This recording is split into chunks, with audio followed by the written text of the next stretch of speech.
आपण जाणारच आहे एक ना एक दिवस, पण कुणाला फसवून शिना गंडवागंडवी करून शिना कुणाचं लुबाडून घ्यायचं हे आपल्या लेकरांना आपण शिकवणार नाही. आपल्या रक्तातच नाही, त्यामुळे आपल्या लेकरांना पण ती शिकवणार नाही.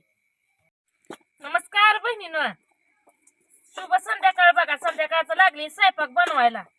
बाजरीच्या भाकरी म्हणलं घ्यावं त्या करून शिना मकाच्या भाकरी. पोरं म्हणजे आज करू नको मग मी बाजरीच्या भाकरी कर. आज बाजरीच्या भाकरी आणि खरडा एकदम चरचरीत तव्यात मिरच्या भाजलेल्या चांगला कर म्हणजे आज पोट भरून खाऊ दे.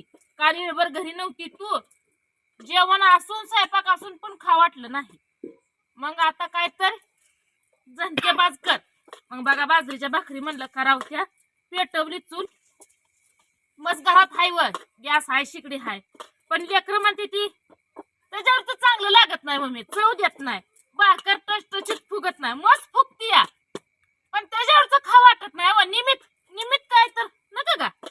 आता म्हणलं चला म्हणलं घेते म्हणलं भाकरी करून शिना. तुम्ही दहारा घ्या काढून म्हणलं. मग लागली ती पोरं दहारा काढायला, दहारा काढून बसली ती अभ्यास करायला. बघा अभ्यास 11 वाजता तर त्यांचा काय होत नाही, 8 ते 11 वाजेपर्यंत अभ्यास निवांत करत बसली ती शांत वातावरणात. त्यांच्या 10 वाजता 5-6 भाकरी आणि तव्यातच खरडा करायचा.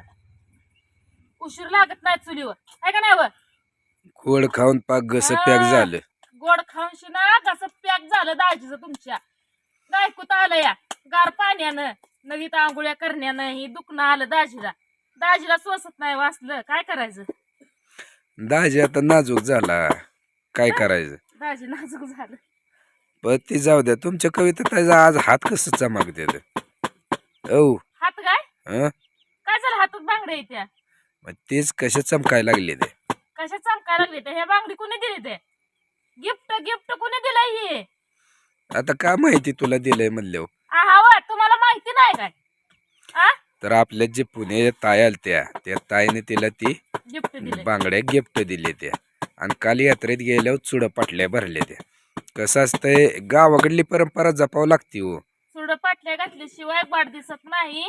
आणि आईवच लिहिणं असतं व चुड पाटल्या देवाच्या दारात गेलं म्हणजे आईवच लिहिणं नाग आपल्याच्या बांगड्या भरणं होऊ द्या, पण आपलं ही चुड पाटल्या घालावं लागते. आता यात तुम्हाला बोलायचं नव्हतं तरी पण एक सांगतो की आमच्या वडिलापासून ही देव आहे.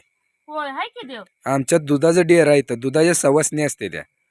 आम्ही कोणाच्या सांगण्याने ते देवाला जात नाही. होय आम्हाला होय स्वामीच आहे आमचं ती.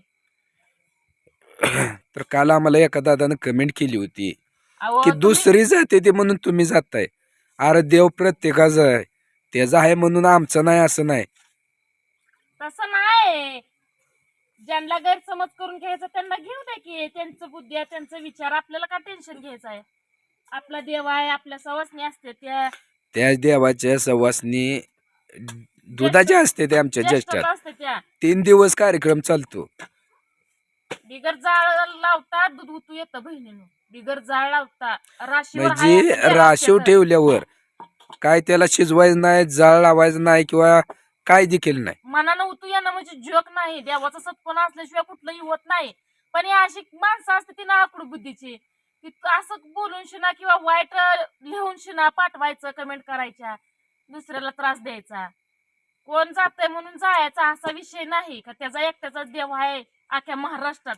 तसं पण काय नाही, देव सगळ्याचं जायचं, सगळ्याला देव सारखाच आहे. भला आणि आम्ही त्या देवाची यात्रा एवढीच 2-4 दिवस आहे. चतुर्थीचं लाचचं बन आहे, पण चतुर्थीला गर्दी लय होती, जागा सापडत नाही, म्हणून आम्ही चेंगराचिंगरी होती. आणि आमचं तसं नियमानं प्रत्येक वर्षी एवढा तुम्हाला दिसते पुढं गाडी. पौर्णिमेच्या सकाळ उठून आम्ही जात होतो. आमचं 2 मुक्काम असायचं.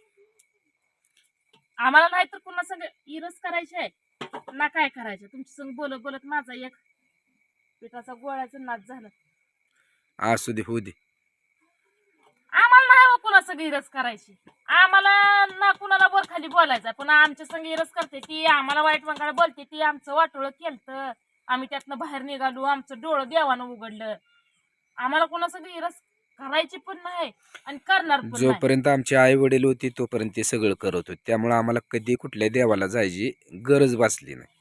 उगा पण वाईट आई बोलून वडील आणि करून गेल्यापासनं सगळं जेवढं देव आहेत तेवढं करायची जोखमदारी आमच्यावरच आहे. उगा आपलं काहीतरी अड्यावणी बोलते ती, काय लक्ष देतात द्या सोडून. ती बोलला म्हणून शिना काय आपण त्याला सोडून देणार आहे का त्याच्या बोलल्यामुळं?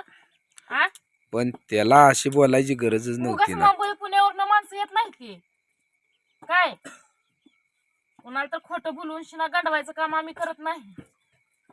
बस कमेंट तसल्या करताय भंगरी, चांगल्या करत जावा जरा.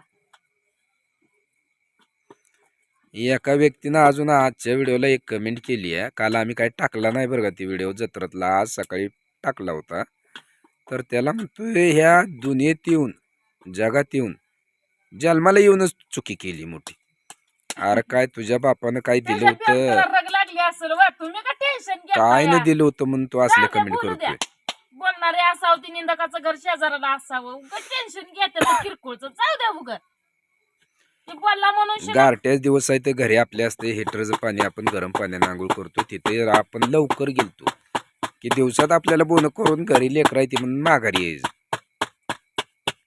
आणि एकदा नाही 2 वेळा नदीत सगळ्यांनीच आंघोळ केले ते. किसनाबाईवर केल्या, दुधनळीला केल्या. का नुसतं जायचं आणि देव आहे म्हणून शिना पाया पडून यायचं? तसं ती नाही. दुसऱ्यासारखं आम्ही करत नाही.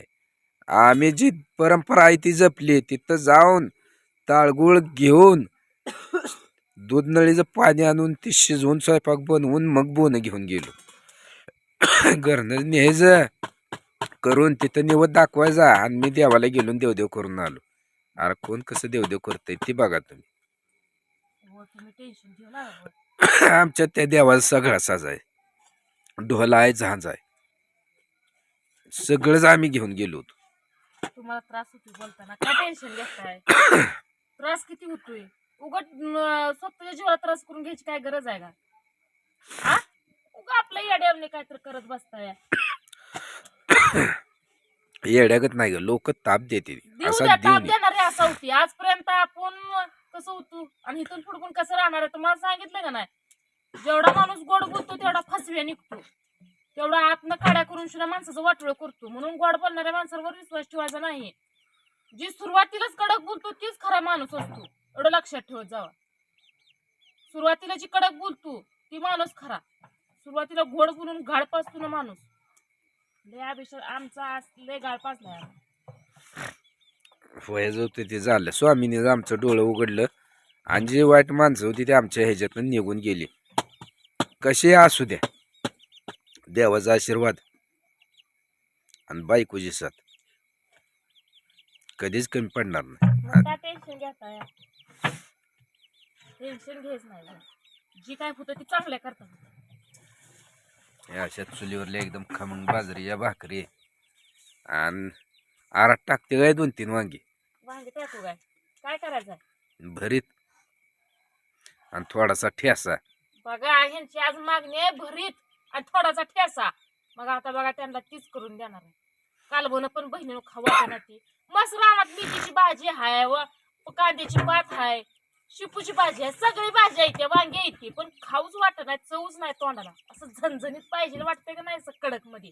तर उद्या कडक मध्ये काय तर रगील बेत होणार आहे बघा, उद्याच्या व्हिडिओ मध्ये होणार आहे का नाही? व झालं उद्यापासून आपलं चालू. उद्या रगील बेत करणार आहे. प्यायचं नाही, खाया प्यायला प्यायचं नाही, कष्टाला पण ढिलं पडायचं नाही, करायला पण ढिलं पडायचं नाही. काय नाही जाय सगळं कर कर करायचं, मागं ठेवायचं, टूक दिवशी मरून जायचं. त्यापेक्षा स्वतः पण कच काटून खायचं, लेकरांना पण कच काटून घालायचं आणि मेन आपल्या लेकरांना संस्कार चांगलं द्यायचं. ही मात्र आहे बघा. आपण जाणारच आहे एक ना एक दिवस, पण कुणाला फसवून शिना, गंडवागंडवी करून शिना, कुणाचं लुबाडून घ्यायचं ही आपल्या लेकरांना आपण शिकवणार नाही. आपल्या रक्तातच नाही, त्यामुळे आपल्या लेकरांना पण ती शिकवणार नाही.